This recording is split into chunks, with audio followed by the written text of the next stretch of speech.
Hey, what's up? My name is Jonathan Fink, and this is my free audiobook series on YouTube. Thanks for joining me. Up next, we have Spirits of the Gridiron, Volume 1, Chapter 13, The Ghost of Simpson College.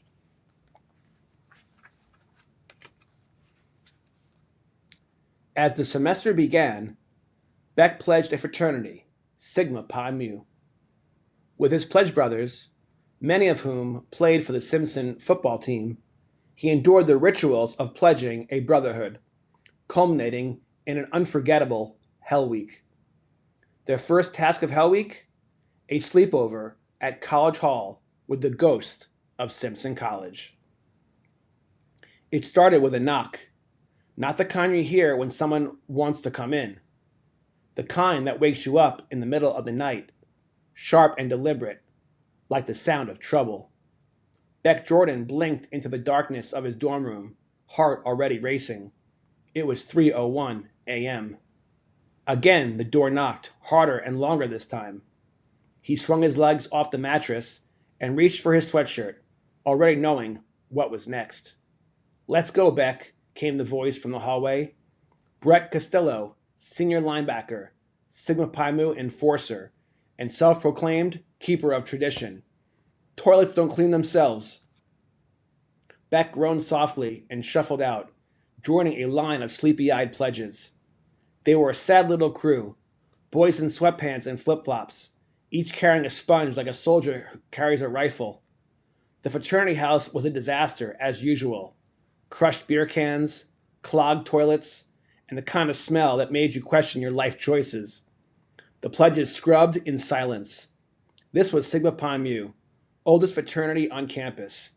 It wasn't just a frat, it was a proving ground. And Beck wanted in, so did his pledge brothers. Maybe it was the legacy. Maybe to meet pretty girls. Maybe the need to belong to something that felt bigger than football. And the rituals never stopped. Lineups happened without warning. 2 a.m., 5 p.m., right in the middle of dinner. Didn't matter. If you got the text, you dropped everything and ran. The pledges would stand in a line in the frat's basement hallway, repeating mantras with robotic obedience. Sigma Pi Mu forever, gentlemen above all. The four pillars: honor, brotherhood, legacy, discretion. Founding fathers of 1897: Randolph Green, Julian Ellis, Thomas Langford, Charles Day, and always, always, they were told the same thing. You are the worst pledge class in Sigma Pi Mu history. It didn't matter that it was the same line they'd said last year and the year before that. It was a rite of passage, humiliation seasoned with tradition. Beck said it didn't bother him, but it did, just a little. Then came Hell Week, the final trial. No sleep, no food unless approved, psychological games, but nothing compared to what they had planned for night one of Hell Week. "We're taking a little field trip," Brett announced with a twisted grin.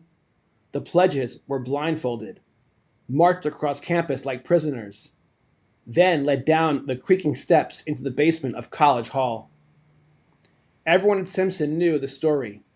In 1935, a student named Mildred Lola Hedges, Millie to her friends, tripped down those very stairs and snapped her neck, died instantly. Legend says her ghost never left. Doors slamming, whispers in the walls, the sound of piano playing in the middle of the night. "Tonight," Beck said, removing the blindfolds, "you sleep with Millie." The basement smelled of mold. There were forgotten desks stacked in corners, a broken piano with 3 missing keys, and a single light bulb glowing from the ceiling. Beck felt the hair rise on the back of his neck. "Try not to piss yourselves," Brett said, shutting the heavy door behind him. It closed with a clunk that echoed through the basement. The room fell quiet. An hour passed by. Then the light bulb flickered.